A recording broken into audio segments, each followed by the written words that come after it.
Alright, and I am back. So I hit my microphone with my wires. Alright, so we are building the Beamtown Bullies again today.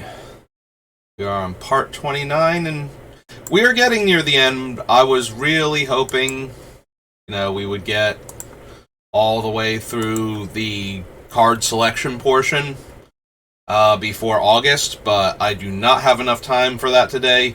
Even if I didn't spend, 45 minutes rambling about different stories and, things that I got reminded about when I saw a random card.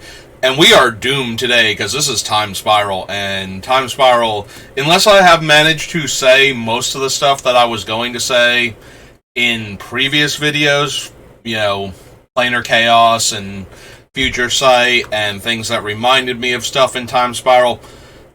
Time Spiral was one of those sets that almost destroyed Magic. Here I go.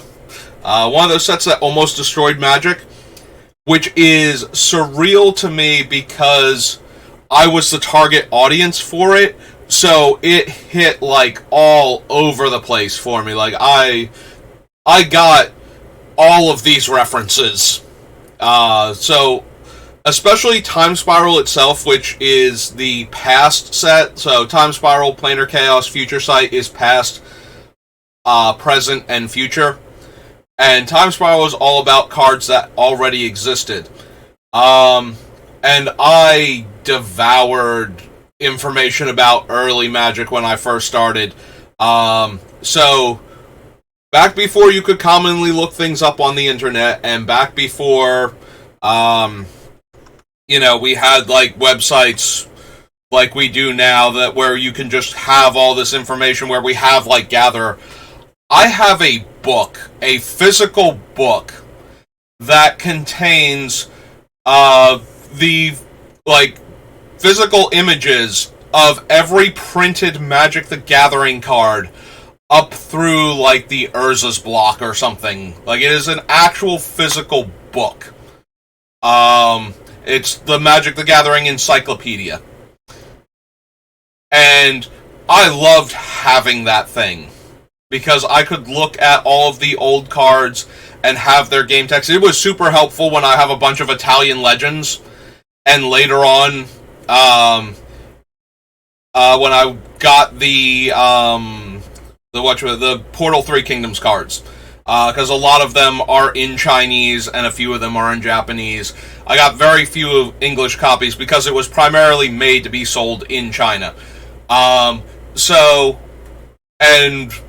I used to have, I have a laptop now, and I've had one for quite a while, but back when I was first, starting to build Commander decks, I still had, the large tower, desktop PC, and so having to bring the thing, the binders back here and check to see what the cards actually did, so I would have their English game text in front of me, was kind of obnoxious. So having that book in my room to look up the cards, especially if anybody else in my family, because it's the family PC, back when it was very unreasonable to have more than one in your house, was super helpful if I wanted to know what these stupid cards actually did, if they should be in my Commander deck, because there are a bunch of them that have very unique abilities. Even now, there are a couple cards in that set that do things that other cards don't. Zhao Dun the One-Eye is probably my favorite example of that. But yeah, so I would need to know what those cards did, and I didn't have them in English to, and we did not have as good a resource as even Gather. I keep using Gather because it's right there in front of me. I know that there are probably better ones, but I would have to go through and find them and look them up and try them out and figure out their interfaces and everything. And I just, I can go through Gather very quickly, and I just want something that is easy for me. I'm very much the type of person that, if I know how to do the thing with the older, less cool thing, then it's better to me than the new thing that I have to learn until the old thing stops working, or the new thing gets so much better that I can't ignore it anymore. type of deal. So, but yeah, so Time Spiral, the reason I brought up the Magic Encyclopedia is that looking at all of the old cards when there were only so many cards in Magic, because I had the first edition one that had, like, probably not the first edition, but the first printing of the encyclopedia only had, like, up through, I want to say, like, 4th edition, something like that. So, I had the entire card list of Magic the Gathering at my fingertips back before the internet was really a thing. I did buy the larger one that had collected everything up through, like, Urza's Block, I believe, was as far as it went, and yeah, had the Portal 3 games, mostly so that I had, like, all the Portal stuff and starter stuff, so I would know what it was in case I ever needed it for anything. But yeah, so I, without access to the internet and wanting to digest as much Magic information as possible, I would sit there and read that thing. And so I knew flavor text on cards. Like, I could, if you told me the line of flavor text on the card, I could tell you who, like, what card it was. I knew a lot of the artists off the top of my head, like, from early Magic. Some of that's still in there, and it got to the point where I'm not, much of an art person. I'm one of those, I don't know art, I know what I like type of things, but I got to the point where I could recognize artists by their styles. Like, I would know who drew a new Magic card without having to look at the artist credit at the bottom. So, Time Spiral, most of the cards in it take from cards from that era, including a lot of really obscure cards.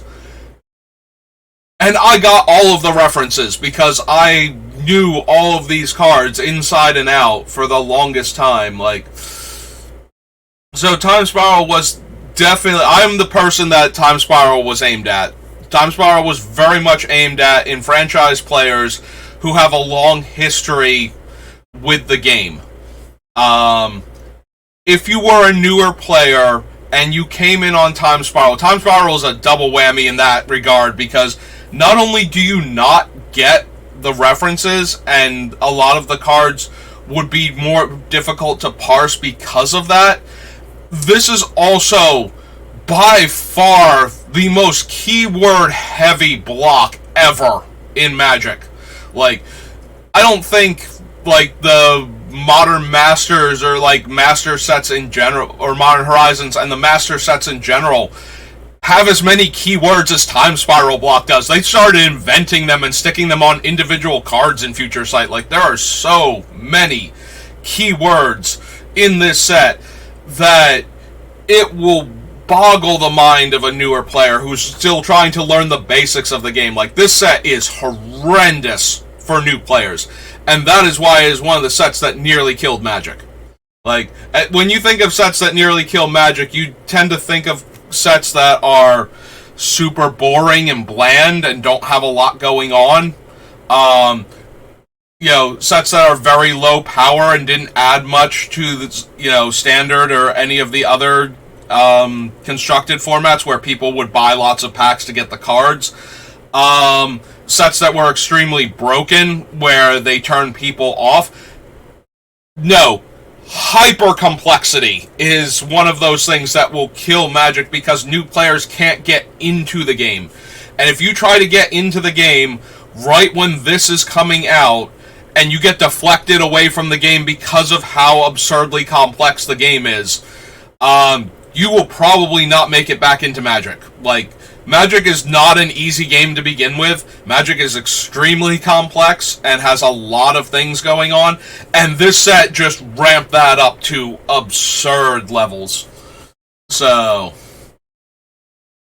but I love it because I am the target audience for it. Like, whenever they do things, this is why I love, like, a lot of the cards in like Modern Horizons, and when they do callback cards in Commander.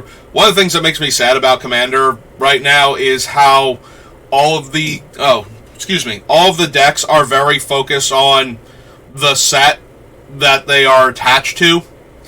And I loved uh, just the random things you could get in the older Commander products. Like, if they wanted to throw you, a Grevenil Vec, like a new card for him because his old card was so terrible, but he was such a, intimidating subordinate villain in the storyline, and they wanted to give you a much better card to use with him, they could do that, and you would just get that card, or you could get, like, a callback card for a character that never had one,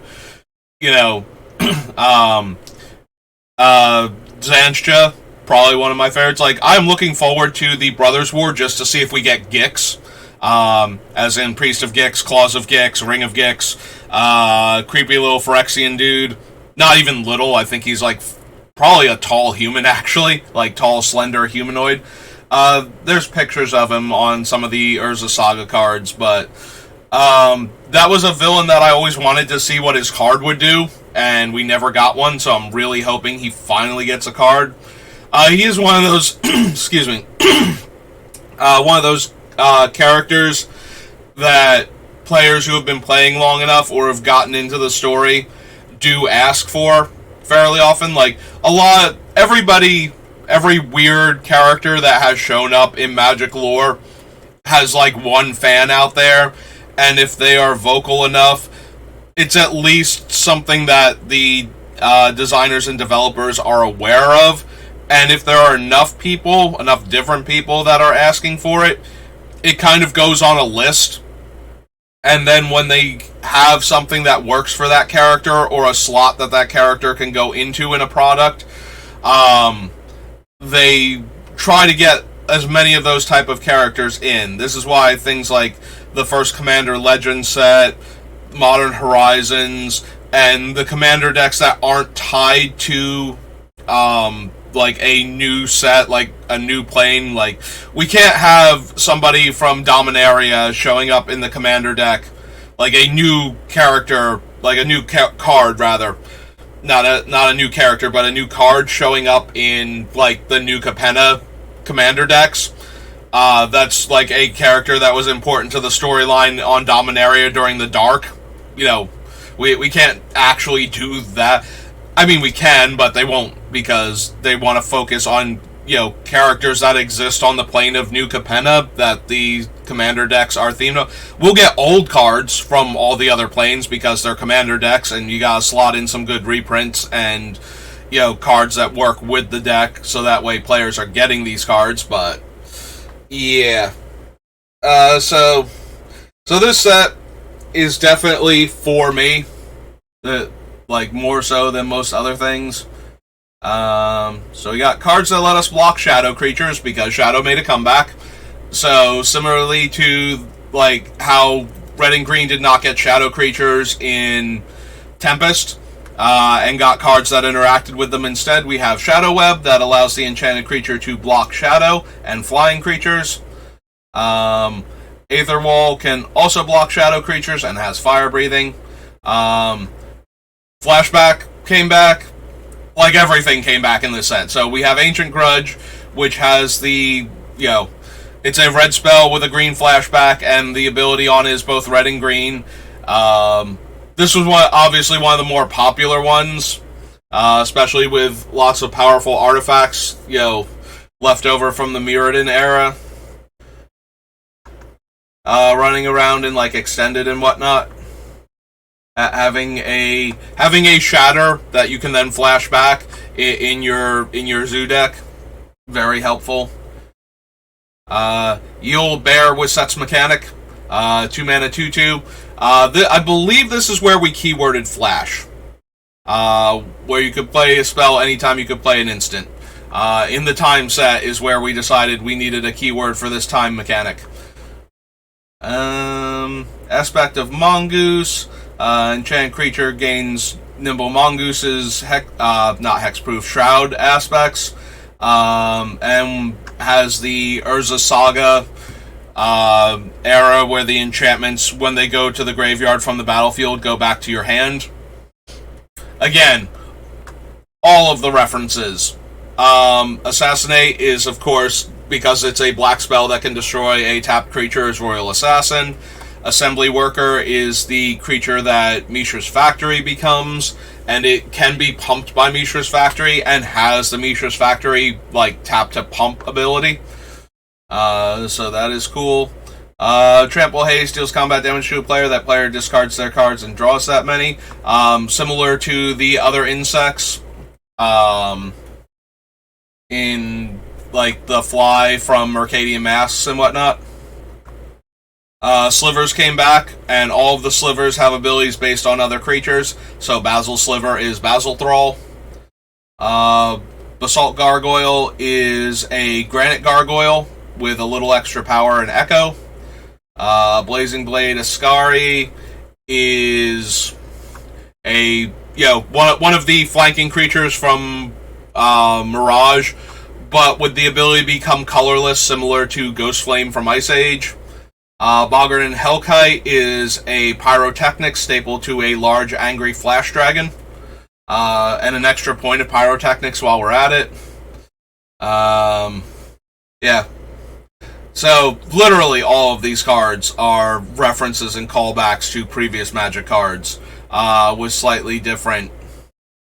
So when it comes to play, target creature gets +4/+0 until end of turn. All Slivers get +2 power.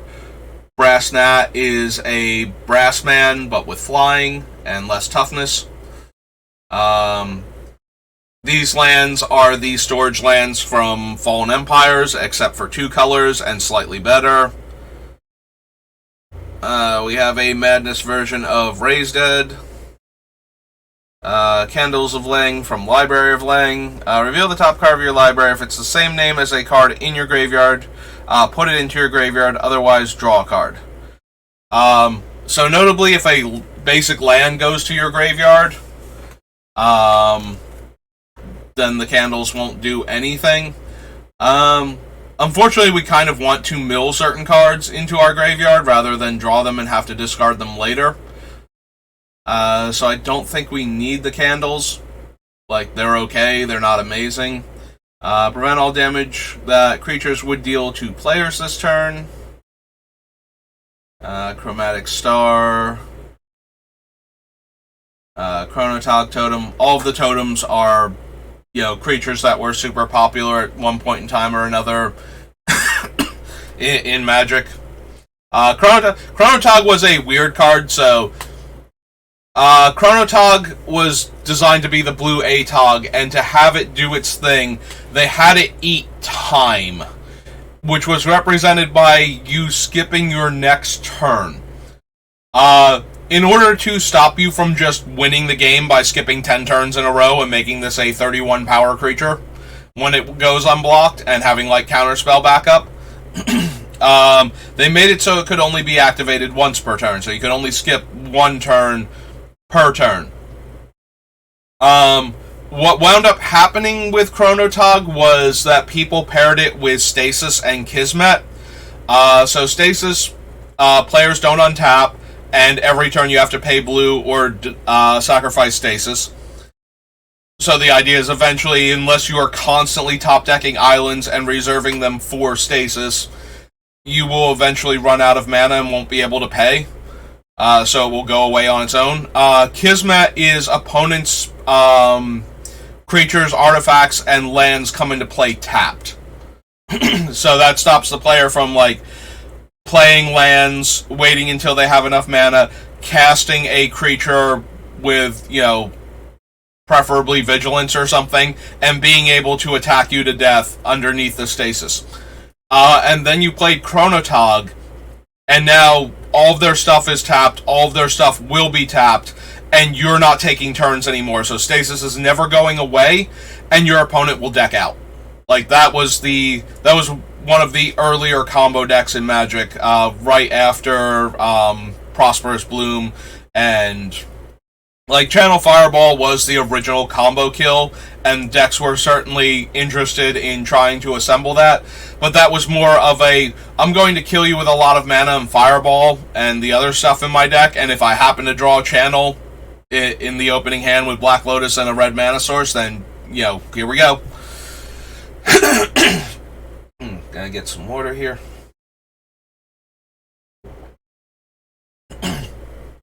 Yeah, I actually tried building Chronotog Stasis when it was in standard during like Weatherlight.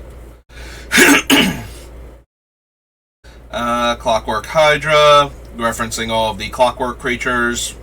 Most of them were from Homelands, but they were all referenced to the one that was from Antiquities, which I believe was Clockwork Avon, was the original one. Coal Stoker is the Coal Golem, except this one adds 3 red when it comes in instead of sacrificing to filter for 3 red. Alright, I ate like an hour ago, and I was not particularly, like, throat congestion or anything, and now that I've been talking for, like, 10-15 minutes, all of a sudden I'm, like, strangled again. Deals X damage, divide as you choose, and discard X cards to flash it back. 3/3 Fear and Suspend. Target player sacrifices half of the permanents they control rounded down, and you can suspend it, and players can sacrifice permanents to uptick its suspend. Wow. Okay, can I clear my throat now, please, so I stop choking on my own words? That'd be nice. Yeah, I thought I put enough time in between when I ate and started that maybe this wouldn't happen again. But apparently it's the talking. It's the talking that is making my throat want to constrict in on itself and choke me out. Put into a graveyard from play. Target land becomes a swamp and remove it from the game. Referencing Cyclopean Mummy and Cyclopean Tomb at the same time. Dark Withering is the Madness, kill a creature. Deathspore Thallid makes Saprolings and can sack Saprolings to give -1/-1. Demonic Collusion is a Diabolic Tutor with buyback. Dread Return, the thing that made Bridge from Below such a monster in Constructed. Drudge Reavers is a Flash Drudge Skeleton. 5/5 with Suspend.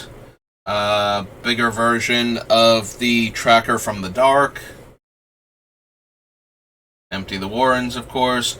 Endrick Sar is one of the... So, when I say this set was made for me, so the first set I ever bought actual packs from, like, I bought, somebody's random pile of cards starter deck because tracking down revised starter decks was borderline impossible at this point, with 4th edition on the horizon, and I hadn't quite found, 4th edition decks yet.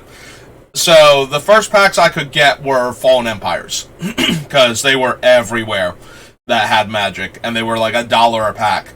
So, Endrick Sar is referenced probably about a dozen times on the flavor text of various black cards, especially in the set, as he is the one who created the Thrall creature type. The Thralls, every every color in Fallen Empires has a 2 antagonistic groups within that color. The white creatures are rebelling against the restrictive leaders of the white aligned settlements. The black creatures are the Ebon Hand and the Thralls that they created. The blue one is the Merfolk and the invasive species, the Homerids. Green is the Elves, and they start growing a race of edible fungus creatures called Thallids that decide they didn't like being eaten. And red is like the goblins and orcs versus the dwarves. So each one of the empires fell because of the internal strife rather than fighting one of the other colors' enemies for them. And so Endrick Sar created the Thralls as creatures that could be sacrificed to the deities of the Ebon Hand, like the Praetor and whatnot. And the Thralls eventually just got out of hand entirely, which is why he dies if you have too many of them in play. They just grow out of hand.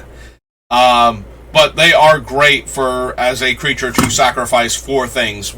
like their original intended purpose. So I really love seeing cards like Endrixar in this set.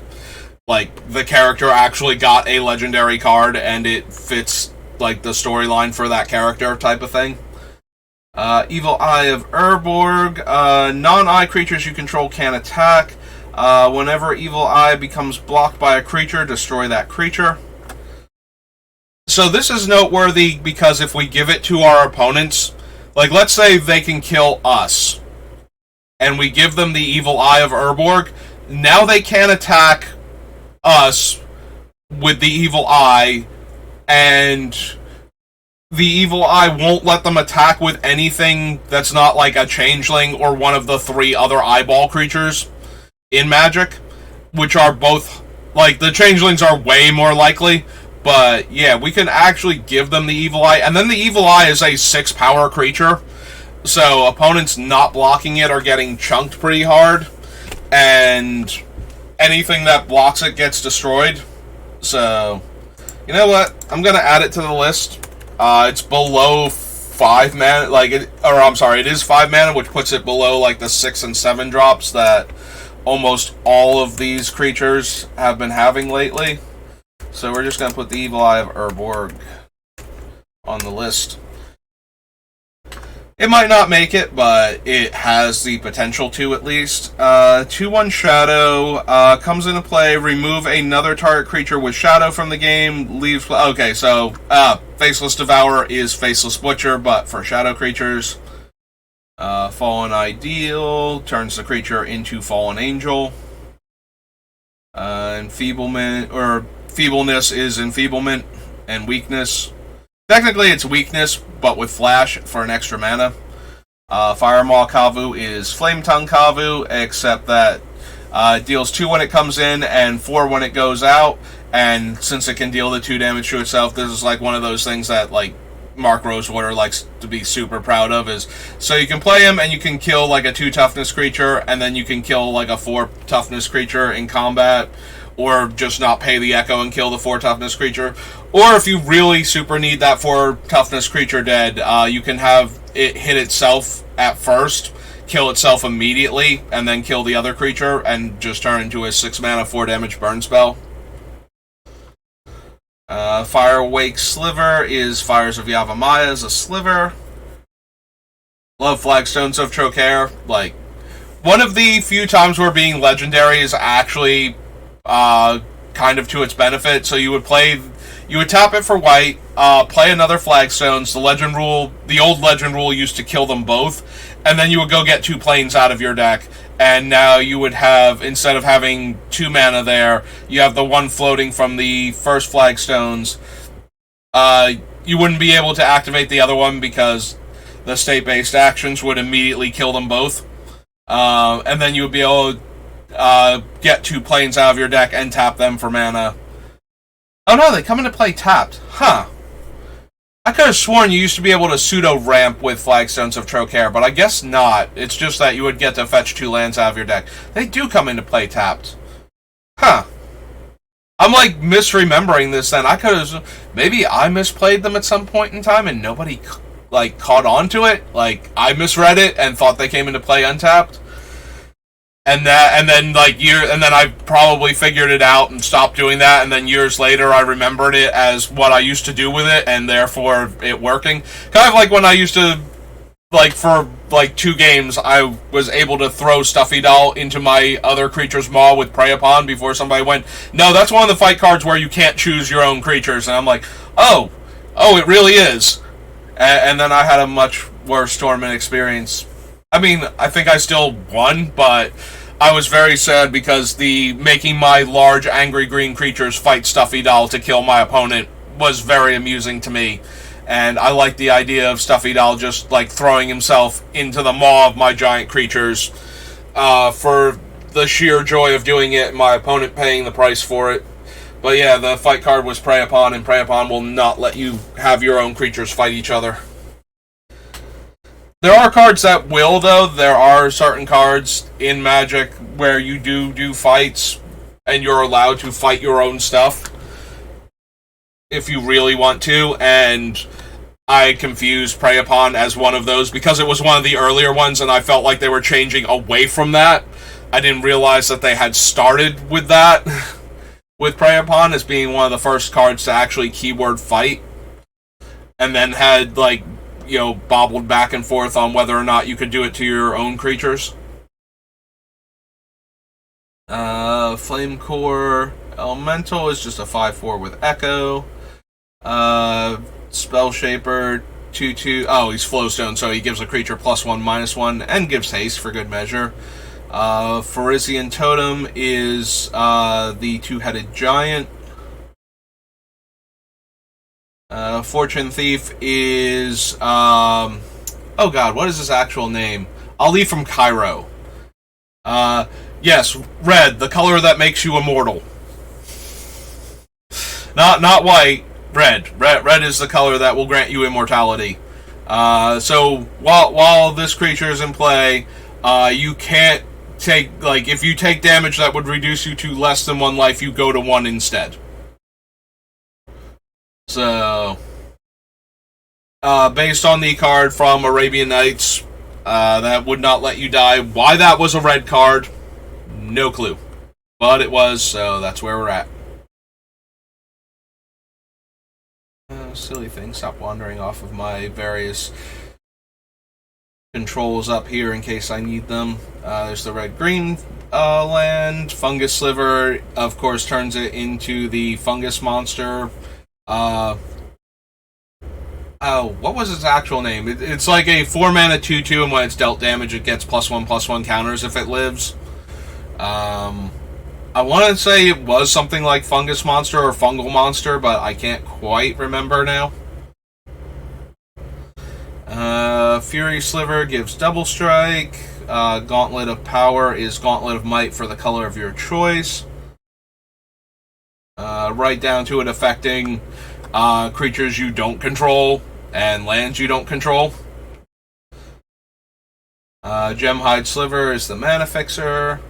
Gemstone Cavern, so there were a bunch of cards in Magic, we've had this discussion before, that were designed by players who won, the Magic Invitational of that year. So, we got, like, Darwin Castle is Avalanche Riders, John Finkel, of course, is the Shadow Mage, Bob Maher is Dark Confidant. If you've ever heard that thing called Bob, that's where it comes from. We have things like Sad Robot. Ooh, I can never remember that poor man's name. He always looks so stoic, and so the card got nicknamed Sad Robot because of that. The Solemn Simulacrum. So, one year, though, they allowed the person that came in second's card to get printed without, like, their face on it or anything. So Gemstone Caverns was like Lucky Land or something, was like the playtest name for it, and it had basically this text. They like cleaned it up for the purposes of making it actually work as intended, and I think they added the legendary status to it afterwards, so that way you can start with multiples in your hand. But basically, if you go second, you can exile a card from your hand. You may begin the game with Gemstone Caverns in play with a luck counter on it. If you do remove a card in your hand from the game. Top stat 1, like 1 generic mana, and if the Caverns has the luck counter on it, you can tap it for 1 mana of any color instead.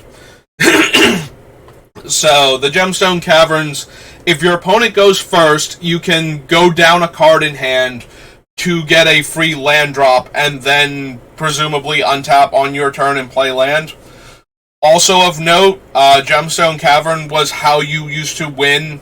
So for the one tournament where Flash Hulk was legal, if you had Gemstone Cavern in your opening hand, and you had either Elvish Spirit Guide or Simian Spirit Guide, and your opponent went first, you could start the game with the Cavern in play, and then you could tap it for the blue to cast Flash, and exile like one of the Spirit Guides from your hand for the other mana that you needed, and do the Hulk Flash combo in your opponent's upkeep of their first turn of the game. And that was the turn 0 win for that deck. Assuming that you did a combo that did not require you to attack, you just won on the spot before your opponent has had a single draw step when they went first. That is, like, when people think of Vintage, a lot of times people who've never played Vintage think of the most degenerate things possible, where the person who wins the die roll, wins the coin flip, goes first, basically just wins on the spot, just because they got to go first. And as somebody who has played Vintage, I can tell you that that is not accurate. It does happen, and people remember that happening, and it kind of, like, in their brain, they're like, this is how Vintage works. It's like, not normally, no. Usually players have cards in their deck that can react to the player going first, trying to go off, and makes it a lot harder for them to have the right combination of cards and the right combination of protection against disruption to actually go off on turn 1 without the opponent being able to stop them. But that concept is not helped anyway by the idea that your opponent can win the die roll and still lose before they have drawn a card. And that was what Hulk Flash allowed for. But that deck allowed 4 copies of, the titular Hulk and Flash in it, so... but yeah, for like one tournament, this was a thing, and there were people that were running Gemstone Caverns to try to go off on their opponent's turn if they went second. Gitu Fire Breathing is a variation on the various other fire breathings. It has the old pay mana to return it to the hand, and it also had Flash to make it a little bit better. Ghost Flame Sliver is Ghost Flame, but for slivers. Deals combat damage to a player. That player loses 2 life at the beginning of the next draw step if they don't pay 2 before then. This is a reference to another existing Magic card from Arabian Nights, that if it dealt damage to a player, they had until their next turn to they had to suck out the poison, and that was represented by paying a mana to magically remove the poison. Otherwise, they would take another damage. I think it was like a 1/1 for 1. It was like Nessie and Asp or something. Skycutter has the effect of the Aura Bind attached to him, so he comes into... Oh, no, it's not comes into play. It's you sacrifice him, and he deals 2 damage to a flyer, and that flyer loses flying until end of turn. Bind or Earthbind or something. It's a Quentin Hoover illustrated card.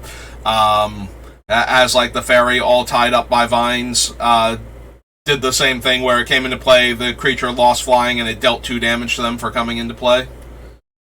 Gorgon Recluse has like the old Gorgon thing where it blocks or becomes blocked by this one by a non-black creature, keeping up with the black can't kill its own stuff thing that was still kind of going strong here, and has Madness.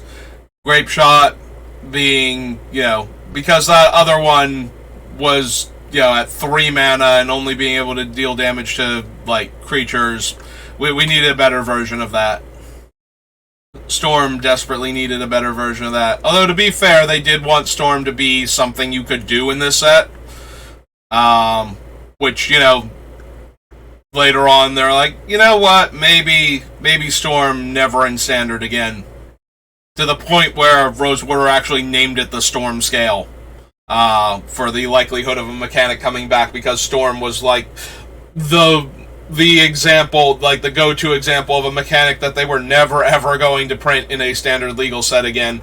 And every time they print it in they printed it in Modern Horizons, and they made 1 or 2 of the Storm cards common, and Pauper had to ban them because Pauper, every time you give them a Storm card in a format where there are no rares or uncommons, just playing a bunch of cheap cantrip cards in the single turn and generating 5 extra spells worth of value is usually too much for the opponent to handle.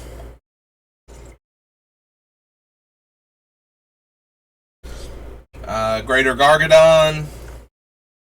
Greater Gargadon is one of those things.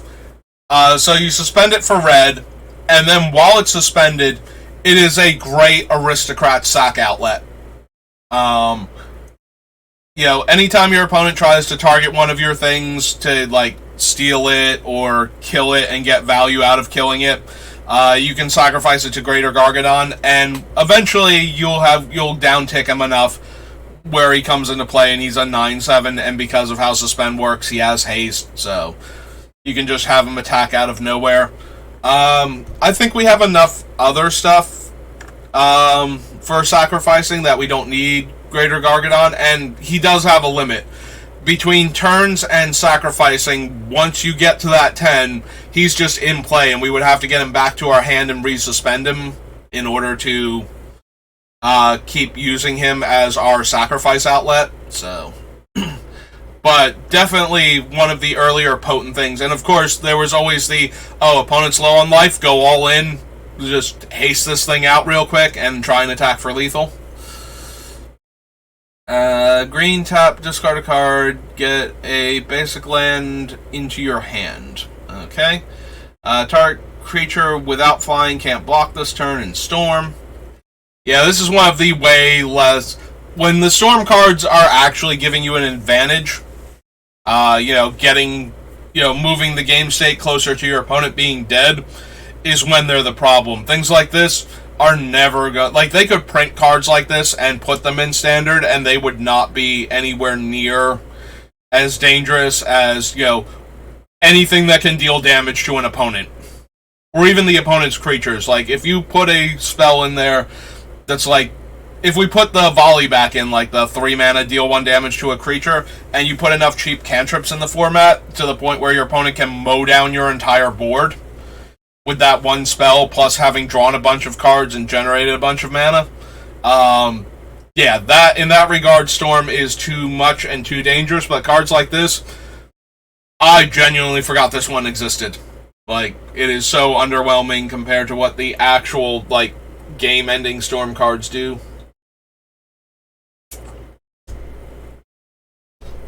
Haunting Hymn is a Hymn to Torok variant. Also part of a cycle. It's an instant, but if you play it during your main phase, it has more of an impact. Again, one of the very few spells that can make your opponent discard during their own draw step to get the last card out of their hand, so technically never dead, but it's 6 mana. Just so expensive and underwhelming.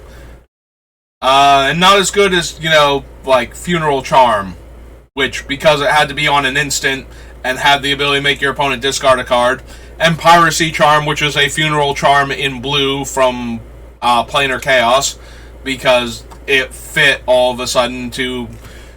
Funeral Charm is like -2/-1, and in Planar Chaos they decided that blue's ability to morph things into other things, that reality warping kind of aspect of blue, meant that it could, kill things indirectly with that by basically morphing them into something that could not survive. So it frequently gave out, like, +2/-2 or -2/+2, like a morphling basically, but enforced on other creatures and to the point of lethality in some cases. But yeah, very few cards actually let you discard during your opponent's draw step, specifically to stop you from making them discard the cards as they draw them. Since you only get the 1 card guaranteed per turn, normally. 5/6 Flash and Trample. 2/2, another creature comes into play, gets +2/+2. Hivestone turns all of your creatures into slivers. Hypergenesis, one of the... part of a cycle of old, stupidly powerful cards that came back, but with suspend and no actual casting cost, so that way you had to suspend them, and your opponent would know that they were coming and could plan accordingly, or you could cascade into them later on. And because of that, Hypergenesis and Living End kind of had to go. I think that maybe they didn't have to go, but they were like big. I think Hypergenesis is still banned in like Modern and whatnot. I forget if they finally banned Living End, or if the format just moved to a point where Living End was not as viable as some of the other things you could be doing. And that's why I haven't heard from it in a while. Ib Halfheart, Goblin Tactician from Ice Age, quoted multiple times. Like, Ib and Jaya and Limdul are probably like the three most referenced characters in the flavor text. There are a couple others. There's Disa the Restless. I don't think Disa has a card now that I think about it. Probably one of the last cards that needs a card. Disa the Restless is a wandering explorer, and their journal entries just kept showing up on cards. But Ib Halfheart, Ib and Jaya were fighting a lot for best flavor text in Ice Age. I think Jaya won, but Ib, very far up there. Maybe I'm confusing Ib, like a lot of Ib's flavor text with Toothlicker Harj, who is an orc, I believe, from the Ice Age. But yeah, Ib Halfheart, Goblin Tactician, got lots of strategy, and knows exactly what he should be doing. Everybody but me, charge. I'm gonna hang back so that way I can adjust the plan as needed in case you guys are getting slaughtered. You can actually sacrifice him, I believe, or get him killed in order to get more goblins. Whenever another goblin you control becomes blocked. So yeah, he still can't kill himself off to do his cool trick. And sack 2 mountains, make 2 1/1 goblin tokens. Ignite Memories, the least definitive way to kill your opponent with Storm, but because of a lot of the Storm decks that were going around, including the Dragon Storm variants, certainly was a functional way to kill your opponent. If they're going to have a 9-drop stuck in their hand a lot of the times, pretty easy to get the Storm count high enough to just grab that spell out of their hand a few times and kill them. Ironclaw Buzzardiers is an Ironclaw Orcs that can gain flying. There's Jaya. I love Jaya's design. So, every single one of these spells is a card that has had a quote from Jaya on them.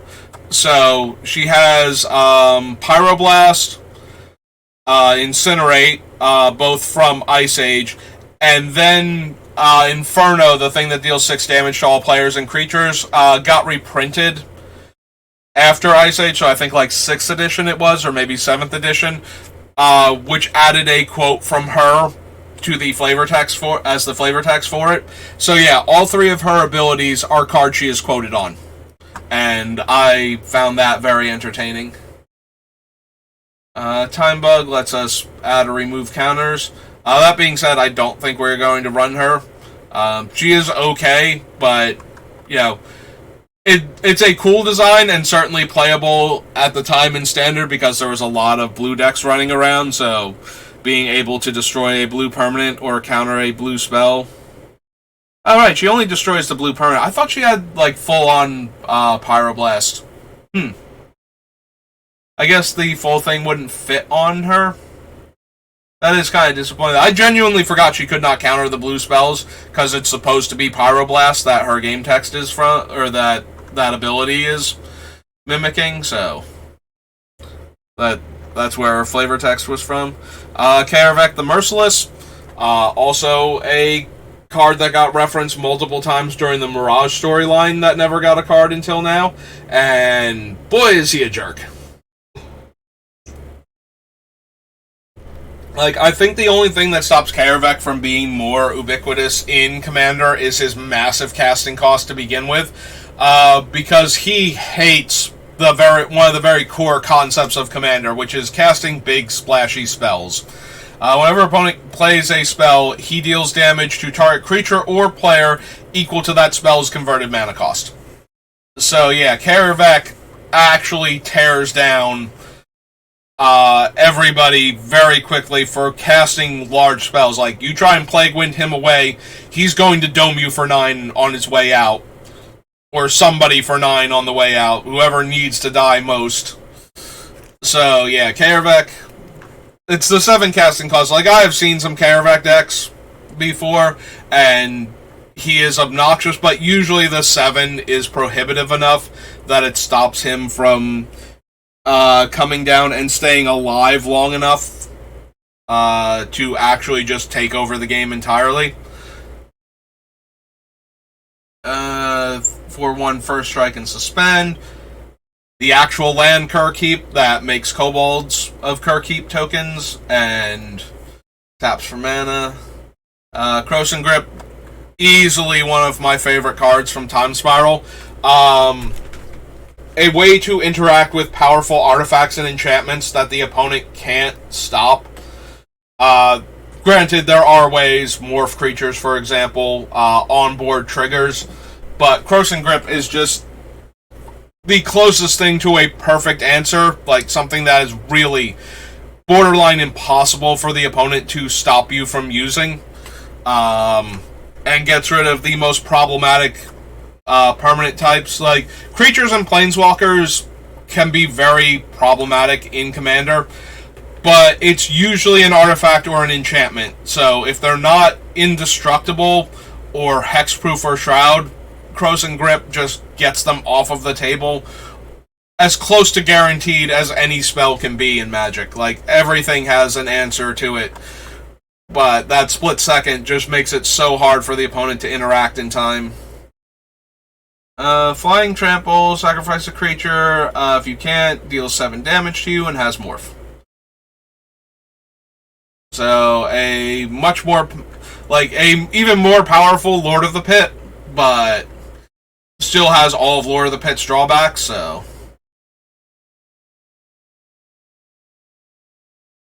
I mean, maybe not all of them, because I'm pretty sure that Lord of the Pit tapped itself, like the original one from 4th edition, from Alpha Beta Unlimited, tapped itself to stop you from being able to deal the damage to the opponent also in the same turn.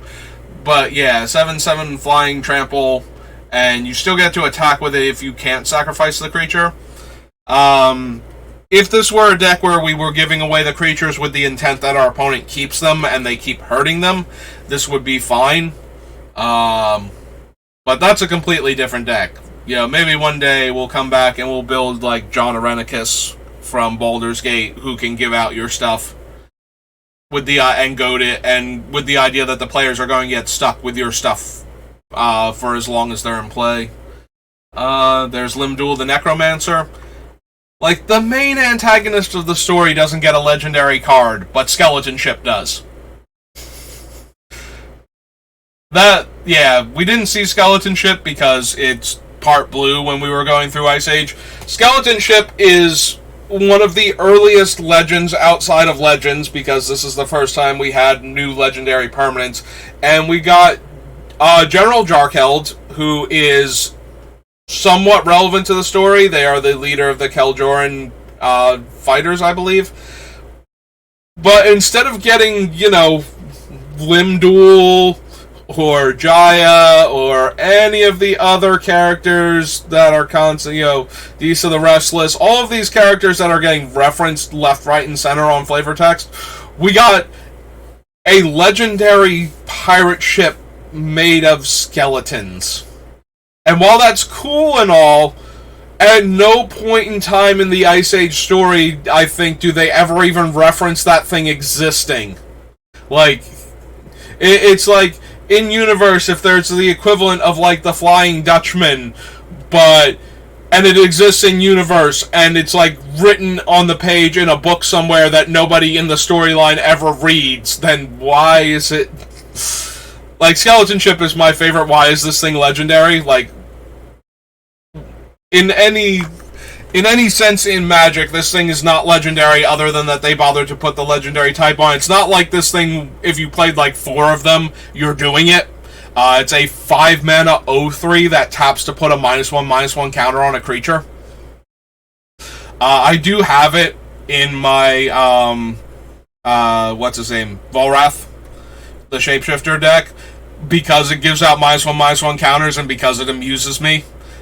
And it allows me to go, and why is this thing legendary every time I play it?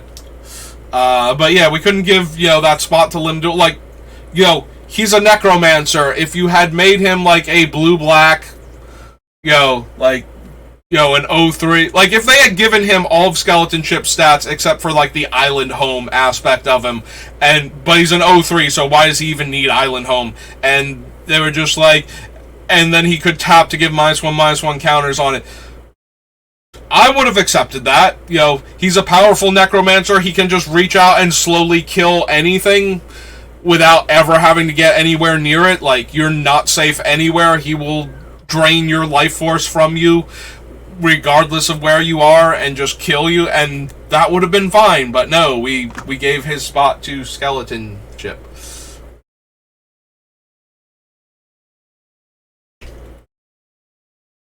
Living End, of course, Living Death.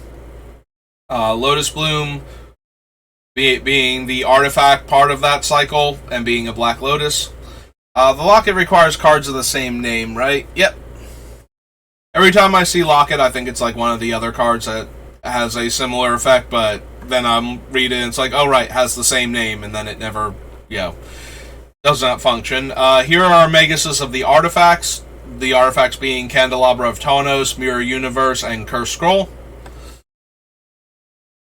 I don't think we need any of those effects, and I don't think we need to give out any of these effects either, so... Especially not Mirror Universe, although the Mirror Universe one, similar to actual Mirror Universe, can only work during the upkeep, so even if we gave it out, it would not do its thing, but... deals combat damage to a player, tap a land they control, and it doesn't untap during their next untap step. Might of Old Krosa, Might Sliver, Mind Lash, Mind Stab, Mog War Marshal. Destroy target artifact or enchantment with converted mana cost X. It can't be regenerated, and you gain X life. Nope. I would rather have Croson Grip. Destroy target land. Search your library for a forest card and put into play tapped. 3/2 with suspend and draws you a card if you control no tapped lands when it comes into play. So if you can tap creatures for mana to cast it, or artifacts, also works for the Shaman. But certainly not anything we need. And certainly not anything we are super interested in giving away. 1/1 Haste Shadow and can come back. Nightshade Assassin references the Nightshade cards from Urza's Destiny, allowing you to reveal black cards from your hand to give -X/-X. Norn the Wary, another great... Norn the Wary as... Okay. Norn shows up in, like, some really weird combo decks that want you to keep blinking a creature over and over again. Like, Norn is a great card for, like, Perforos Commander, because he can just keep triggering himself or can keep triggering Perforos over and over again. But Norn is such a weird card. Like, it 100% captures the flavor of the character, because every flavor text that involves Norn the Wary is just like, yeah, I'm staying away from that. So his whole gimmick when you play him is, I'm staying away from that, whatever that is. Everything that could possibly kill this guy, he can dodge. Like, it's nearly impossible to get him. Whenever a player casts a spell or a creature attacks, so he can get killed by abilities if you're not careful, but that is it. Like, and I'm kind of sad that activated abilities also aren't on the list, just so that way he dodges everything. But yeah, Norn the Wary but it's so hard to, like, you had to figure out something that would care about him constantly leaving and coming back. And in actual Time Spiral, I don't think there's any good combos with him. So he was just a very obnoxious bulk rare to keep opening. Like, any deck that wanted him, there were plenty of him running around. You could easily get your hands on him, so that was kind of disappointing. But at the same time, he's so weird and different that they were going to put him as a rare regardless, so... But yeah, Norn is one of those cards that, unless somebody at the table is rare drafting, he's like the 13th or 14th pick in any pack that he shows up in. Paradise Plume is a variation on all of the Lucky Charms from the older sets. Flying, fire breathing, suspend. Whenever an opponent plays a spell, if Partick Dragon is suspended, that player may put a time counter on Partick Dragon. Pendlehaven Elder has the Pendlehaven ability to buff 1/1s into 2/3s. Penumbra Spider is the Penumbra creatures as a 2/4 reach. Phantom Worm is the Phantom creatures as, what is he, a 4? He's a 6/4. So he's a Penumbra version of Crawlworm. Or Penumbra, Phantom version. Sorry, Penumbra Spider was up there. Phantom, like the Phantom version. So Phantom creatures originally appeared in Judgment, and their whole shtick is that if they would take damage, instead you remove one of their +1/+1 counters. But the way they are worded does not take into account what happens if they have no +1/+1 counters and aren't dead already for not having, like, if it loses all of its counters, it's presumably a 2/0. But if you play an Anthem or put an aura on it that boosts its toughness, the damage prevention is not contingent on the counter being removed. The damage prevention just happens, and then the counter gets removed if there is one. So the Phantom monsters, if they have improved toughness, cannot die to damage. I mean, they can, but it has to be a thing where damage can't be prevented. So, yeah, if they take damage, the damage is prevented, so that includes things like Wither and Infect. So they can only die if the damage can't be prevented, or to, like, effects that actually destroy them without dealing them damage. So if you've ever seen, like, the Black Knight variant from Eldraine, the one that's like, if it has a counter on it, prevent the damage and remove the counter. That's why it's worded like that, is so they don't create more Phantom monster situations. Fitzthesis, which is a nightmare to pronounce if you have any kind of speech impediment. Definitely one of the coolest kill spells ever, as it deals damage to your opponent equal to the creature's power plus its toughness, but at 7 mana at sorcery speed, or suspend 2, or suspend 5 for 2 mana. Just not worth it at all. Which is a shame, because that game text is amazing. If this was just a slightly easier to cast thing, I might run it in Commander just for the opportunity to target, like, an Ulamog. It's like, your Ulamog won't die, but you can take 20 real quick. That seems fair.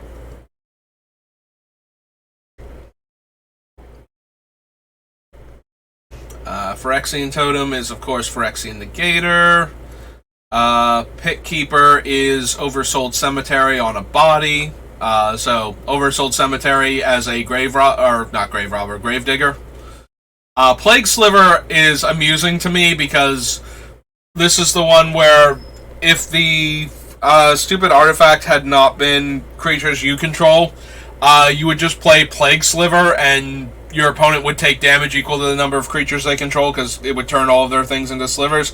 But yeah, Plague Sliver is Juzam Djinn. So it is one of those slivers that you don't include in your slivers deck. You include it in your deck that expects to encounter slivers and have to beat slivers decks, because it is then larger than most of the slivers, gets all of these slivers buffs, and causes your opponent to take damage for every sliver they control. And of course you take one on your own upkeep, because you control a sliver also. Destroy target artifact or land and has suspend. Premature Burial. Destroy target creature that came into play since your last turn ended. So this is the one that kills a creature from the past. So part of that whole cycle. So kills a creature that from the past, kills a creature that in the present, like, just came into play and is an instant. And the last one is when they play a creature, you sacrifice the enchantment and kill that creature. Kills the creature in the future. All of them are medium at best. And in most cases, I would just rather have Terror. especially since all of them have like the non-black creature restriction on them. On top of that, Primal Force Mage comes into play under your control. Whenever another creature comes into play under your control, that creature gets +3/+3. Prismatic Lens is mana acceleration and filtering, either or. Psychotic Episode is a coercion that can be cast cheaper with Madness. Reiterate is Fork, without making the spell copy red, with buyback. Riftbolt is a suspended lightning bolt. Sangrophage is Carnophage, but bigger. I love the Sarpadian Empires Volume 7. So, one of the things that Fallen Empires did that sets had not really done before, so there were like 2 or 3 token makers, I think at this point. It was like the Hive, Serpent Generator, Boris Devilboon. I think that might have been all of them up until Fallen Empires. There might have been like 1 or 2 others that I'm forgetting. But anyway, so the Sarpadian Empires, like the history of the Sarpadian Empires gets referenced a lot, like the various volumes get called out in flavor text. So this card makes the tokens that came out in that set. So every color got token makers in that set. So white made 1/1 citizens, black made 0/1 thralls, red made 1/1 goblins, blue made were they O1s or 1/1s? I think they were 1/1s, but they might have been O1s. Made the like Homerid tokens. And green, of course, made the Thalids. And Fallen Empires was just chock full of counters and token creatures. So the fact that the Sarpadian Empires lets you make the creature they're called Camarids. So it lets you make 1/1 versions of those creatures in the appropriate color and type. Just, again, one of those things that definitely amuses me. Savage Thalid is a 5/2. Oh, you can so all of them have put counters on them on upkeep. Remove 3 counters, make a 1/1, and the ability to do something else with the 1/1 in this set. Like in the original Fallen Empires, sometimes you could remove the 3 counters to do something other than make the 1/1. In fact, I think only the 1 mana 1/1 actually made other 1/1s in that set. Like all of the other ones had different abilities. Oh, and the Farmer. The Farmer also made 1/1s. It was a like elf that had the ability to get counters on him. But anyway, so in this set, all of them let you make the 1/1 anyway, and then sacrifice it to do other stuff. This is a 3/5 that comes into play tapped. Scrib Ranger is, of course, Quirion Ranger attached to a pro-blue fairy. Search for Tomorrow. Wonderful ramp spell, suspended on turn 1, and then on turn 3, since the land doesn't come into play tapped, you actually get to ramp. Maybe that's what I'm confusing the Flagstones of Trocaire with, was other cards that where I would expect the land to come into play tapped and they didn't, type of thing. Sedge Sliver is Sedge Troll in Sliver version. Sangir Nosferatu turns into a bat, and then the bat can theoretically turn back into the vampire if the bat doesn't die. When you play a creature spell, sacrifice Skittering Monstrosity, so based on the Scourges from Urza Saga. Skulking Knight has flanking and the skulking ability where it becomes the target of a spell or ability, it dies. Smallpox is a smaller version of Actual Pox. Spectral Force is Spectral Bears combined with Force of Nature, but without the upkeep cost. It is a 5 mana 8/8 trample. The problem with it is that if it attacks a player that doesn't have black permanents, then it doesn't untap for a turn.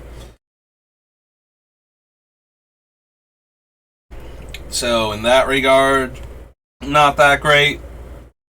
I don't want to have to pick on one of the other players with black permanents in order for this to work while we have it in play. And then, eventually we'll take it, like, it'll die and we'll give it out to other players and it's just an 8-power trampler that we're giving out. Spike Tiller is, of course, another spike, as a callback to the spikes. It makes target land a 2/2 creature that's still land, and then puts a +1/+1 counter on it. Okay. Spinneret Sliver gives reach. Spore Sower gives out counters to each fungus you control, and then removes 3 of them to make the 1/1. Sprout makes a 1/1 green creature for 1 mana at instant speed. Squall Line is a hurricane variant.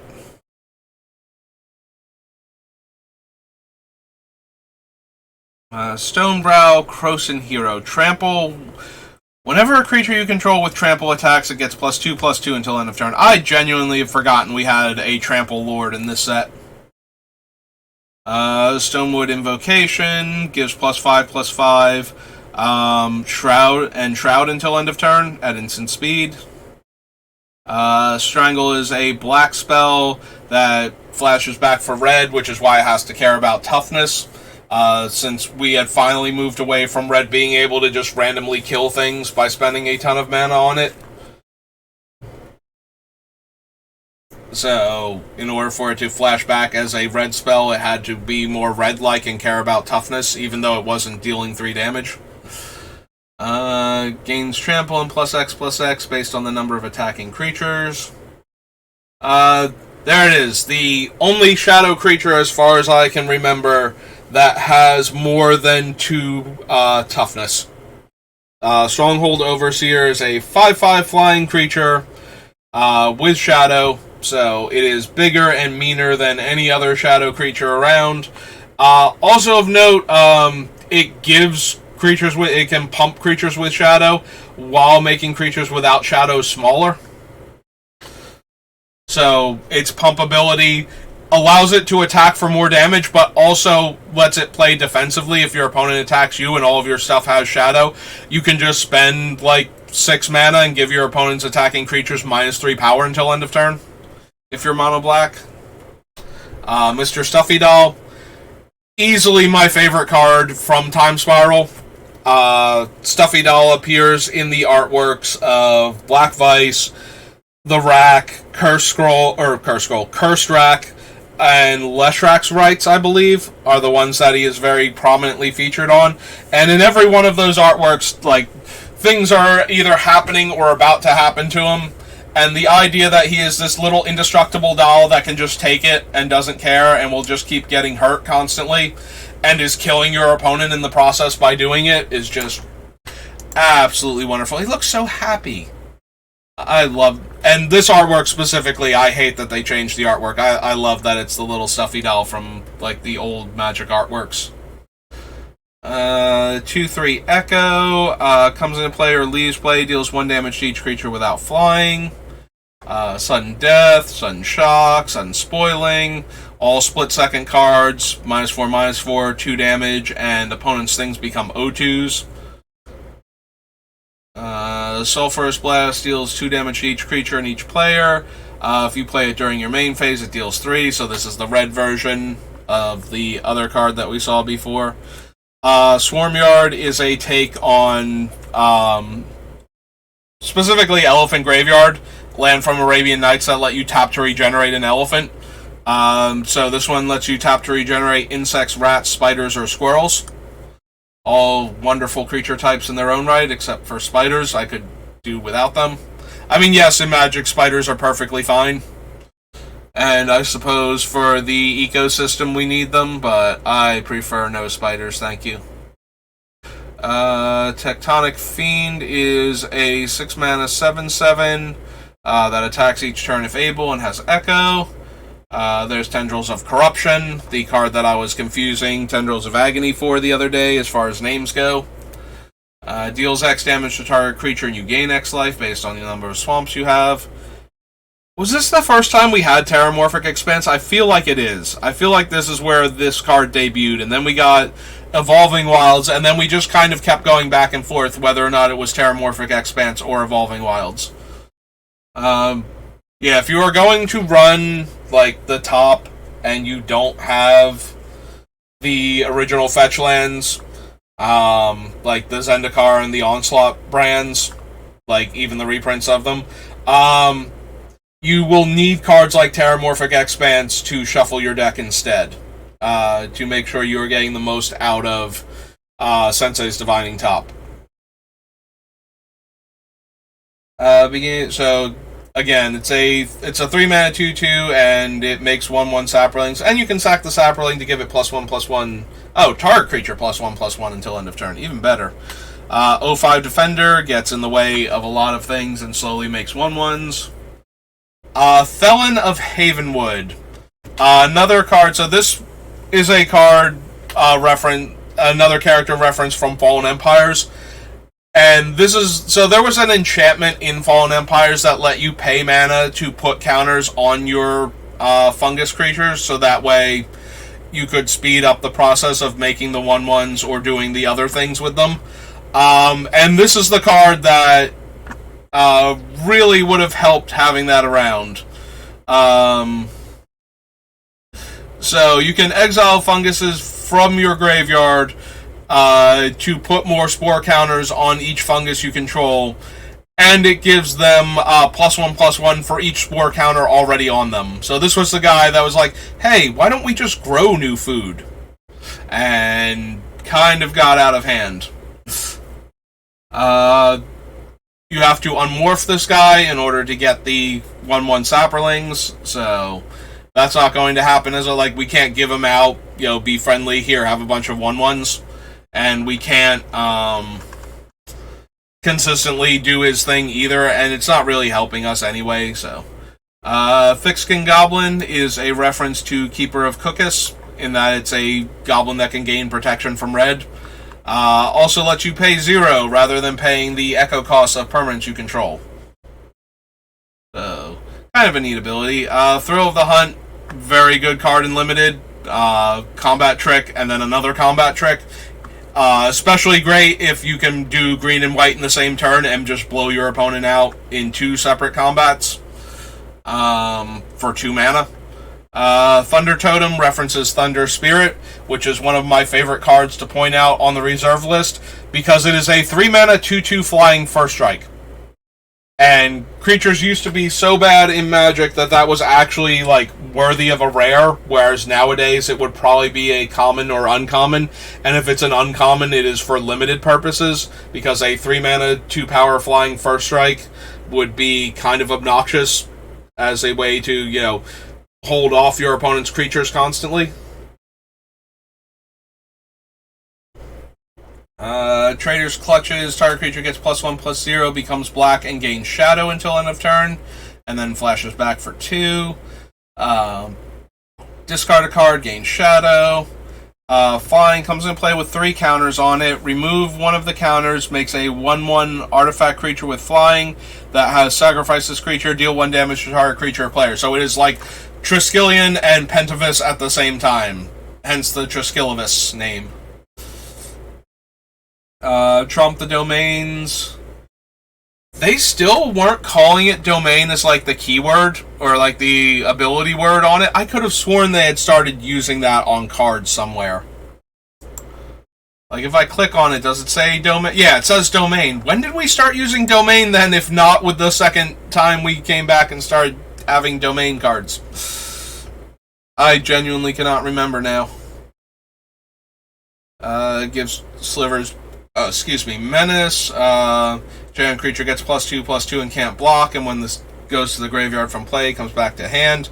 Unyaro Bees is one of Marrow's least favorite cards, because it is Killer Bees, which is a powerful green flyer, and that is a shade that pumps for green in a color that normally doesn't get flyers, let alone good flyers a lot of the time. But worse than that, it is also a direct damage spell.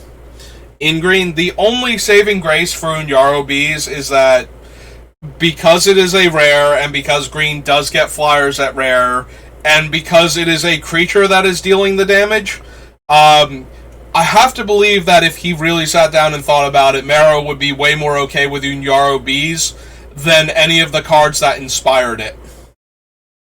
If he's not already. Like, I know it's one of his least favorite cards because it's like, it's a green card and it shows that, bees can deal direct damage, so, and it references cards that he outright hates, like Unyaro Bee Sting, regular Bee Sting from Portal, and Hornet Sting, which, hilariously, somebody basically slipped in. It's like, it's fine, it's 1 damage, and then it started showing up because the green deck at the time had to deal with certain 1 toughness creatures, and it was the only answer for them in a mono green deck, and they were like, shrug, guess I'll run it then. Urborg Siphon Mage is Siphon Soul, I believe. The one that steals 2 life from each opponent. Urza's Factory, of course. Both an Urza's Land and referencing both Mishra's Factory that makes Assembly Worker, that turns into an Assembly Worker, and the Urzatron, which generates 7 mana, so that if you have the Urzatron in this, you make 2/2 Assembly Worker tokens. Because Urza always had to try and outdo Mishra and vice versa, so it's like, oh, that's cute, your factory gets up and attacks people for 2. My factory just keeps churning out 2/2s forever like a factory is supposed to. Seems like the kind of petty bickering these two might engage in. Vampiric Sliver turns slivers into Sengir vampires without the flying part. Venser Sliver, similar to Metallic Sliver in the other set, is here just to be a sliver that you can slot into your deck. So that way when other players have tons of slivers, you can cast this thing and it will be a sliver and get all of the benefits. Verdant Embrace turns the creature into Verdant Force, giving you a 1/1 Saproling at the beginning of each player's turn.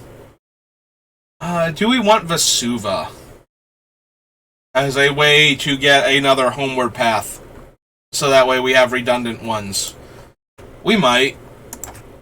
I think I still have to go back and add, what's its name? The Thespian Stage also because of that.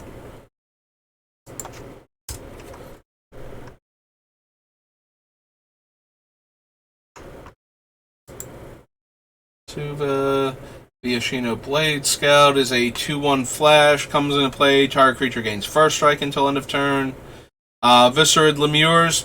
Notice that they had fixed the lemur part of those things now, so it has the E at the end, making them malicious spirits. This one can give itself -1 power to gain Swamp Walk instead of -1 power to gain flying. Volcanic Awakening destroys a land and has Storm. Weatherseed Totem turns into Weatherseed Treefolk. Wheel of Fate is the red one, where it is Wheel of Fortune eventually. Word of Seizing is a split-second threaten effect. Wormwood Dryad references the Wormwood Treefolk, where you can spend green and take a damage to give it Forest Walk, or black to take a damage and give it Swamp Walk. Whereas the Wormwood Treefolk dealt you 2 damage and cost 2 mana of each color and was a 4/4. Worm Calling has buyback and is an X spell that makes an XX Worm token. And Yavimaya Dryad is a Forest Walker that can Rampant Growth you a forest, or it can give your opponent a forest. So that all these forest walking creatures can get in for damage. And with that, we have made it through Time Spiral. And way faster than I genuinely thought we would, too.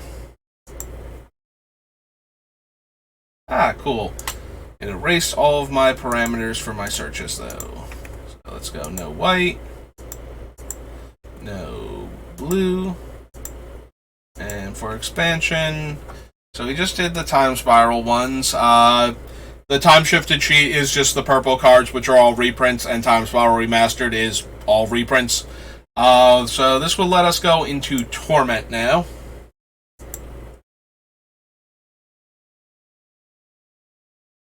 It is currently 1:04, so my time.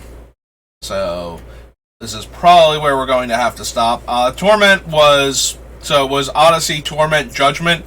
Torment is very black heavy. It was the first time they intentionally unbalanced the colors. They have not done that since Judgment, where they like heavy white green to make up for the heavy black in Torment. But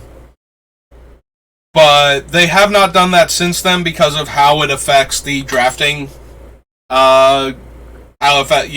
How it affects drafting. You know, if black has all of the best color or all of the best cards, all the best colors. If black has all of the best cards, and there are more black cards than anything else, like, you know, it really, really skews the draft. It also does not help that. So for Torment, a lot of green and white's cards are kind of underpowered on top of that. And in Judgment, a lot of black's cards are underpowered. So, you know, it really skews the drafting to and from. And then when they're all drafted together, it makes it even weirder. Like, do you go all in on black in pack 1 to try and cut it so that way you get better cards in pack 2? Probably. Unless you're seeing amazing white-green, because you'll be seeing amazing white-green in pack 3 again when it's being passed from the same direction. So, or you just try and avoid all of that and try and go into like red-blue or something. Target creature gains haste, draw a card, makes 2/1/1 squirrels, and flashes back for 2 mana and 3 life. So yeah, deep analysis if you did not know. If you're familiar with one of the most famous ones in the cycle, is actually part of a cycle. All of the colors get a 4 mana spell, and then it flashes back for 2 mana and 3 life. Anurid Scavenger has Pro Black. Beginning of your upkeep, sacrifice unless you put a card from your graveyard on the bottom of your library. In case you're wondering, first of all, this stops you from just casting it on turn 3 and holding off the black decks forever. Also, Onslaught Block had the threshold mechanic, so it super mattered if you did not have cards in your graveyard, because a lot of your cards got better if you had exactly 7 or more cards in it. So, this is where Arrogant Worm comes from, as one of the Green Madness cards that made the Blue-Green Madness deck so potent. You discard this to Wild Mongrel. You play Wild Mongrel on turn 2, discard this to him turn 3, to make him a 3/3 and hit for more damage, and cast this Arrogant Worm mid-combat. Balthor the Stout is a lord for... Oh, he's a lord for barbarians. I thought he was a lord for specifically dwarves. I genuinely forgot he was a lord for barbarians, but okay. Even weirder. When you control no swamps, sacrifice Outcast. No.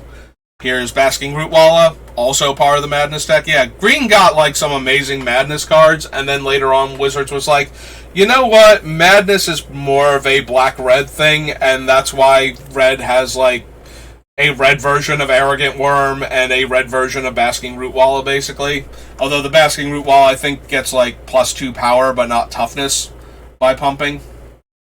Bone Shard Slasher, Flying Threshold gets +2/+2 and becomes the target of a spell or ability. Sacrifice it. Meh. Here's Cowball Coffers. This is where it's originally from.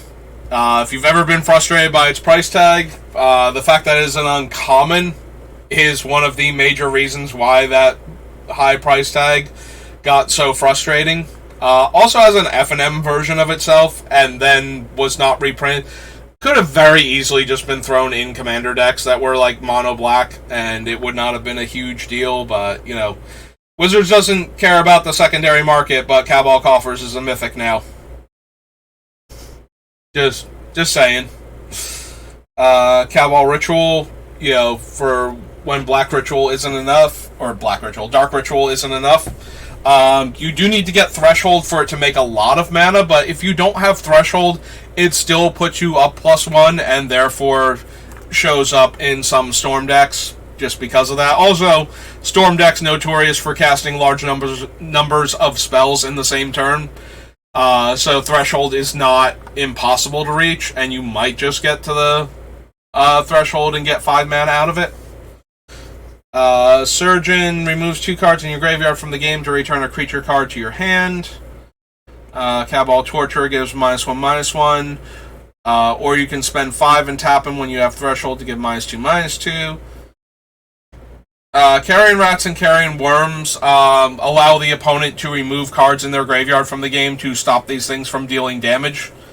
So they were super underwhelming back then, but at least the Graveyard Matters theme meant that, especially for the Worm, which is a large, potent threat, meant that they were not going to have cards to remove constantly. It also takes 3 cards to slow him down. If they could get enough blockers and were willing to lose Threshold, though, or lose their flashback spells in the graveyard or something, they could kill this thing for basically exiling cards in their graveyard. But if your opponent is losing Threshold or is losing actual spells that they could cast with flashback, that's not as much of a drawback as it should be.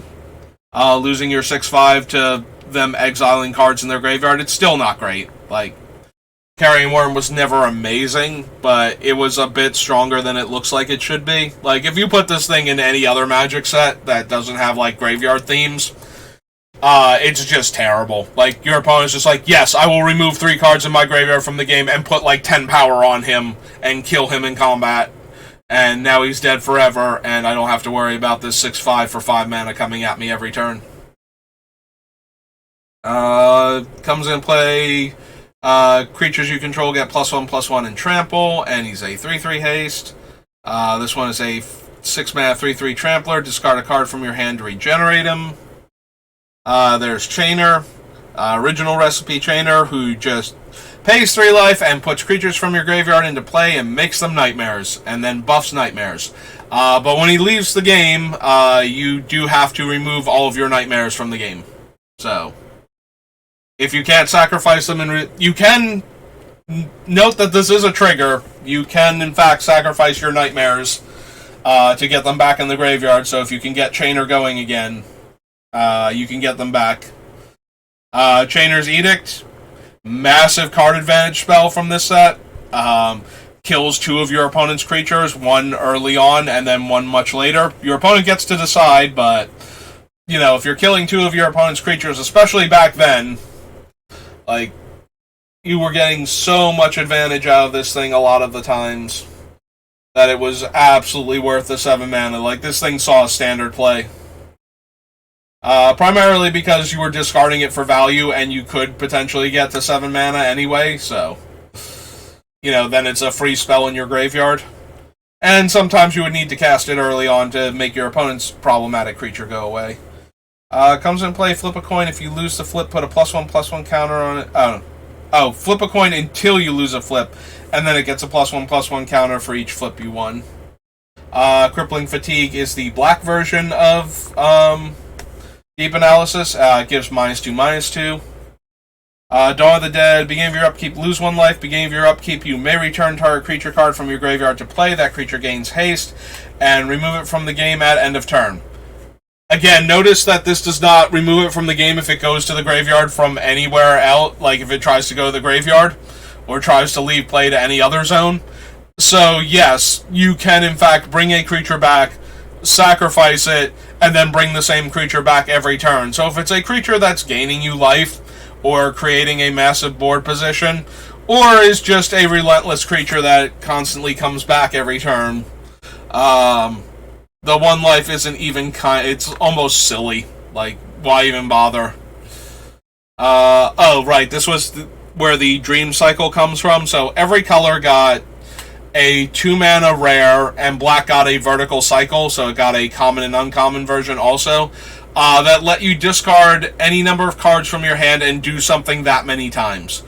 So Devastating Dreams is discard X cards from your hand at random. It's red, so it had to be at random, because that's how they did back then. Each player sacrifices X lands, and Devastating Dreams deals X damage to each creature. Target player shuffles up to 4 cards from their graveyard into their library. As you can imagine, there were times where you would cast this to take your opponent off of Threshold, just so their things would shrink down and you would be able to deal with them. But because green is being underpowered in this set, it had to be a sorcery, so you could not blow them out mid-combat by doing that. Sacrifice Enslaved Dwarf. Target black creature gets +1/+0 and gains first strike until end of turn. Faceless Butcher. So this is the part of the creatures that had the original. When this creature comes into play, you take something away from the opponent, and when this creature leaves play, they get it back. Notable in the fact that all of these cards are not contingent when they die. So Modern Magic has moved to erase this ability because of how counterintuitive and how annoying it is for players when they first encounter it. If you kill Faceless Butcher before it has finished taking away the creature, that creature goes away forever once the Faceless Butchers comes into play trigger ability resolves. They are not linked to each other. It is not until Faceless Butcher leaves play. It is, when it comes into play, you exile the creature. When it leaves play, you return the creature that it removed from the game to play under its owner's control. That is a one-shot trigger that happens when Faceless Butcher leaves the battlefield. So, Butcher comes in, he targets a creature. That creature is now about to get removed from the game. The ability is on the stack. Faceless Butcher does anything to leave play. Gets blinked, bounces back to your hand, gets sacrificed for value, gets sacrificed for no value. You just want to make sure that thing is gone forever. Doesn't matter. Its ability to take the creature has not resolved yet. That creature is still in play. Faceless Butcher's other ability goes on the stack on top of that and attempts to give back a creature that hasn't been taken yet. So it does nothing. There is no creature for it to give back because it hasn't taken anything yet. Then the first ability finishes resolving and the creature is gone forever. And that is I call it the Stupid Fiend trick deck because of Mesmeric Fiend, who is also in this set, and does the same thing for taking cards from your opponent's hand. And yes, I had a standard deck built around sacrificing these two creatures for value to get back other copies of themselves, to take every card from the opponent's hand and get rid of every single creature in play. And it exiles them in a format that cares about having cards in the graveyard. I had to wait for, Psychotog to go away or to not be as popular in my area to run a deck like this, though, because Psychotog is just way better than any of this. Psychotog Upheaval just wins way more games than this silly deck ever could. But I did enjoy the deck when it was in Standard. Far Wanderings gets us land. 1 land into play tapped, and Threshold gets 2 land into play tapped. So it costs 1 more than Rampant Growth, but 1 less than a lot of the ones that get you 2 lands directly into play. Fiery Temper is a lightning bolt if you can cast it for madness, otherwise it costs 3. Flaming Gambit deals X damage to target player. That player may choose a creature they control and have Flaming Gambit deal that much damage to it instead. And flashes back for 2 red and X. So, not a good card at all. Opponent can just... It's part of the cycle of cards where the opponent could have the spell deal, damage to themselves to not have it deal damage, to not have it have its effect, but this one is instead trying to damage the opponent and gives them the option to go, no, smite my creature instead. Especially unpleasant if, since it doesn't target the creature, if they have a pro-red creature, they can say, no, I want to deal damage to that thing instead, and take nothing. Flash of Defiance, players can't block with green and or white creatures, so this is the red version, and it specifically hates out on green and white creatures. The set already hates on them super hard anyway, white and green are terrible in this set, so we had to hate on them even more. Flying in Threshold gives non-black creatures -2/-2. Grave Gorger temporarily removes cards in graveyards from the game until it leaves play. Nowhere near as popular as the other ones, like the ones I was talking about before. So it never made it into the deck, but it does fall into the same category. This is where Grim Lavamancer comes from. Again, because Threshold mattered, eating the cards out of your graveyard was a real cost, but at the same time, this is a set that encourages you to put large numbers of cards into your graveyard to fuel a card like him. So Grim Lavamancer was actually pretty powerful in this set and in Standard. Little bit in Standard, became a lot more powerful in formats where you had like fetch lands and whatnot before, Delver came along and the Delve mechanic came along, and you just had way better things to do with your graveyard than, exile 2 cards and deal 2 damage. But Mono Red Burn, love this guy because, you cast your burn spells, they're in your graveyard, now you get to remove them and deal more damage, and he's dealing 2 damage as a 1/1. So, and your opponent doesn't get the opportunity to block him. Seems fine there. Deals combat damage to a creature, destroy that creature, it can't be regenerated. Discard a card from your hand, gains flying and pro green and white until end of turn. Gurzagost is a variation on what's his name? Isn't he? Or maybe he's not. Oh no, yeah, to deal its combat damage to defending players so it weren't blocked. It has an activated cost for that though. Thorn Elemental is the creature I was thinking of. So also you have to green had to be worse, so even though it's a 5 mana 6/8, you have to put multiple cards from your graveyard on the bottom of your library or lose them. And then you had to pay mana, but you got to discard a card in order to allow him to deal his combat damage as though he weren't blocked. So we have that going on. Hellbent Raider, first strike haste, discard a card at random, gains protection from white until end of turn. Hypnox. So Hypnox did not make it into the stupid Fiend Trick deck because they at least had the common sense to realize that if you reanimated this guy and he got to eat your opponent's entire hand and then died and they never got their hand back, this might be a bit too much. So he is an 11 mana creature and you have to cast him from your hand in order to get the opponent's hand. So absolutely unplayable trash because of that. Not even worth considering for our deck. Icarid, one of my favorite cards in the deck that I was describing because I'm constantly throwing cards into the graveyard anyway and bringing other ones back. So the ability of Icarid to come back from the graveyard by eating one of your dead black creatures and then is a 3/1 haste that dies at end of turn. I believe, yeah, at the beginning of your end step, sacrifice Icarid. So yeah, so it just keeps coming back, attacking for 3, and then dying again, and I'm already trying to sacrifice creatures for value, so bringing back Icarid and sacrificing him for value, and then getting back one of my other creatures, and then when that thing dies, I can bring back the Icarid again, and maybe get back something else, or if I've had something else, yeah. Icarid, definitely a value engine in that deck. Insidious Dreams is the black rare out of the vertical cycle and part of the 5-color cycle. Lets you discard X cards to search your deck for X cards, shuffle your deck, and then put those cards on top of your library in any order. It is a mass vampiric tutor without the life loss for 4 mana, and you have to discard cards from your hand. I can't imagine why this card didn't see more play. Insist pairs up with the red one that's like Overwhelm or something, or Overrule. So you cast this, your next creature spell can't be countered this turn by spells or abilities, and you draw a card.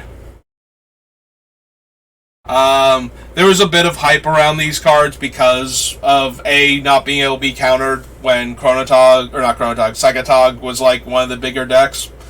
And also the fact that they are 1-mana cantrips, which are always good. Whenever 1-mana cantrips used to show up, people would be like, oh, maybe this will be the thing where you just run 4 of them in your deck because they're cantrips, and you cycle them and you get cards, and maybe they do something, but mostly you're just shrinking your deck. And as it turns out, while that is almost good enough, Street Wraith, Gitaxian Probe, when you can pay actual no mana, Mishra's Bauble, When you pay actual no mana and get to draw a card eventually from any of these things, those are the ones where they actually make your deck smaller, functionally. And because you're not spending mana on the card, when you're spending life, that does not matter as much. And when you are spending actual nothing, like the Mishra's one, then you just get a card and it's great. So it actually shrinks down your deck, makes your deck slightly more consistent. Gain life equal to number of creatures in all graveyards. 4 damage to target creature. Threshold, 4 damage to that creature and 4 damage to its controller, but it's a 7 mana sorcery. 2/2 Swamp Walk. Tap to give a black creature -2 power. Taps to untap a land. Threshold taps to untap 3 lands. Laquatus' Champion is the finisher for the Stupid Fiend trick deck. Notably, it does give back the 6 life when it dies, and this one does not work the way the other ones do, because it actually lets the opponent, like, if the opponent's at 5 and they kill Laquatus' Champion before it manages to drain them for the 6, they will go up to 11 and then back down to 5 again, because of the way the triggers work. Like, it just gives the player 6 life. Like, target player gains 6 life. The same player that was targeted by Champion originally. So, in fact, I think it's slightly differently worded now because of that. Target player loses 6 life. So whatever player was the target of the ability is the one that gains the life back.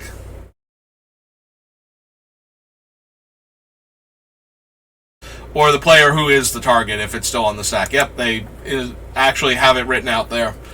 But yeah, this was like the finisher for that deck, just because it is a 6 mana, 6 power creature that comes into play, and your opponent immediately loses 6 life if they can't kill it. Makes it very easy to finish off the game. Last Laugh. Whenever a permanent other than Last Laugh is put into the graveyard from play, deals 1 damage to each creature and each player. When no creatures are in play, sacrifice Last Laugh. Longhorn Fire Beast comes in play. Any opponent may have it deal 5 damage. If a player does, sacrifice Longhorn Fire Beast. Yeah, none of these were ever anything. Like, the one from, there's a variation on these that was kind of something for a while, but it was like, I want to say like Avacyn Resort or something, there was like a 1 mana 4 power devil that your opponent could have it deal damage to them to get rid of it. But yeah, like 3 mana 3/2 that your opponent can take 5. Like, if they're taking 5, then this thing would have dealt them like 6 to 9 damage, and any 3 power 3 mana creature would have done the same. So it's actually doing less damage normally. And if it's not, then it's a 3 mana 3/2 with no abilities, and that's just super underwhelming. So here's Mesmeric Fiend. When it comes into play, target opponent reveals their hand. You choose a non-land card from it and remove that card from the game. And when it leaves play, return the removed card to its owner's hand. So yes, exactly like the situation I described with Faceless Butcher. It comes into play. You look at your opponent. Before you look at your opponent's hand, you choose if you're going to sacrifice it or not. And when you do, or bounce it, or any of the other things to get it out of play, and when you do, it tries to give back the card, and then it finishes taking it, and eventually you just get through your opponent's entire hand. Especially if you can get this guy into play at instant speed. Target player discards a card from their hand for each swamp you control. Beginning of your upkeep, if 20 or more creatures are in your graveyard, you win the game. The phobias were a cycle of cards that let you discard a card to do a thing and let you sacrifice the enchantment to do the thing again. Only the blue one, because it lets you discard a card to draw a card and sacrifice it to draw a card. Only the blue one does anything worthwhile. Like, this one exiles a card from a graveyard by discarding a card from your hand. Like, it's a good thing that black got a whole lot of other amazing spells, like Mutilate. All creatures get -1/-1 until end of turn for each swamp you control. One of the actual good anti-black cards in the set for green. 3 mana 2/2 pro black, so already okay. Threshold gets +1/+1 for each black permanence your opponents control. So yeah, actually, but as a rare, so you know, not enough going on to actually kill the opponent for all the things that they are getting out of this set. Because all of the best rares basically are in black in this set. There is Nantuku Shade, which, if you've been paying attention up until this point, every time we've seen a Shade, the Shade has been like a 4 mana 1/1. Or like at best like a 3 mana 0/1 or something. This one is a 2 mana 2/1. It's just massive compared to other Shades, and the threat of activation means that it usually just cleaves through opponents, especially back then when creatures were generally bad. So having a 2 mana 2 power creature that pumps for 1 mana and has no other restrictions on it was actually a very good finisher especially for a mono black deck, especially for one that has access to like Cabal coffers and whatnot. So yeah, Nantuku Shade was actually a huge deal in Standard at the time. Cultivator comes into play. You can discard any number of lands, and you draw that many cards, and it gets that many +1/+1 counters. So that's kind of neat. Narcissism lets you turn the cards in your hand into mini giant growths, and you can also sacrifice Narcissism to do that. It is on board, but sometimes that's good enough. For limited purposes. This is the Green Dreams. Lets you discard X cards from your hand to return X cards from your graveyard to your hand, and then exile this card from the game to stop you from using multiple copies of it to just keep regrowing the same spells over and over again. Organ Grinder is a 3 mana 3/1 that lets you exile 3 cards in your graveyard to make an opponent lose 3 life. There it is, Overmaster. Next instant or sorcery spell you cast can't be countered, and you draw a card. Parallel Evolutions. For each creature token in play, its controller makes another token copy of it and has flashback. With all of the other token makers in all of the other sets, this one just never makes it into any of my decks, because sometimes I don't want to give my opponents token copies of the tokens they've already made. Arsonist. Threshold deals 3 damage to target creature or player when it comes in. First strike and pumps for black mana. 3/2, discard a card at random, gets +1/+0 in first strike. Pterodon and Petrovar, or Petrodon and Petrovark are the red versions of the black creatures. This one exiles 1 land, and this one exiles 2 lands. My deck was mono black because I had a lot of like heavy black casting cost commitments, and there were a bunch of rewards for playing, mono black at the time. These were the 2 cards I was most sad I could not find room for in the deck, because taking away your opponent's lands is a pretty consistent way to lock them out of the game. But yeah. The reason why we're not putting any of these in the deck, by the way, is because all of them can target our stuff. If we give them away, like, there's no reason they can't. So, to stop them from killing us with the stuff that we're giving out, I have decided to not put any of them in this deck. Like, none of them work really well with what we're doing. Whenever you discard a card from your hand, you may sacrifice Pitchstone Wall. If you do, return the discarded card from your graveyard to your hand. Meh. Barbarian and Centaur. So there was a cycle of these guys. So there was the black one in actual Odyssey that turns white and can kill black creatures. There's one for each color in this set other than black that turns black and can kill the creatures of its original color. So Possessed Barbarian has this little demon-y guy behind him and becomes a creature that can smite other red creatures. He becomes a 4/4 black creature. The same is true for the Centaur. There is an Aven and a Cleric in blue and white, respectively. Psychotic Haze, if you're wondering about the artwork, Squirrel's Nest was a problem at the time. So, this creepy guy who seems to be taking a lot of delight in the dead squirrels all around him is because of how potent the squirrel deck had become at the time. And he is just there to stop that deck from killing you outright by giving you a way to kill all of the 1 toughness squirrels that are running around. Putrid Imp is one of the go-to cards for Reanimator. It is a 1-mana 1/1, and you can discard a card from your hand to give it flying. At Threshold, it becomes a 2/2 that can't block. This thing is in the Vintage Cube as one of your ways to discard creature cards from your hand. We do have some better options. We don't need them to be 0 mana to activate, pitch any number of cards we want. So we don't need Putrid Imp, but yes, that is how Putrid Imp worked in... that's what Putrid Imp does anymore. It's the 1 mana set up your Reanimator combo if you've drawn the card that you want to reanimate.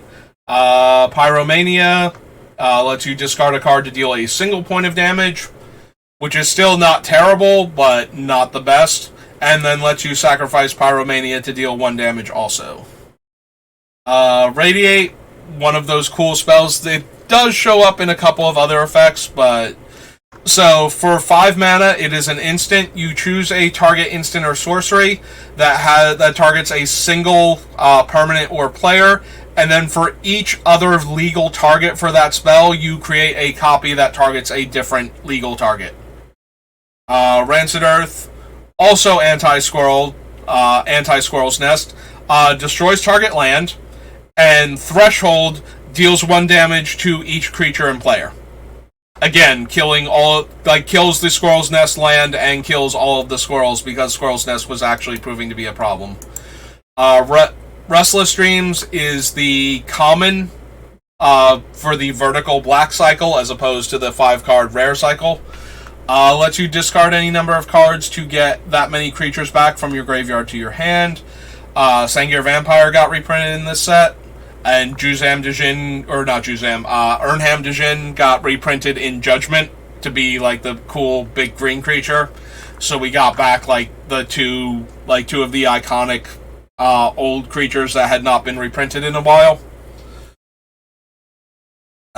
Seaton Scout has Reach, and Threshold gets +2/+2. Shade's Form turns the creature into a shade, giving it black +1/+1 until end of turn. And lets you get the creature back if it dies. Shambling Swarm, when it comes into play, it distributes 3 -1/-1 counters as you choose among up to 3 creatures. The counters don't stay past the end of the turn, but they do stay. They are -1/-1 counters, and they do stay until end of turn. It's kind of weird.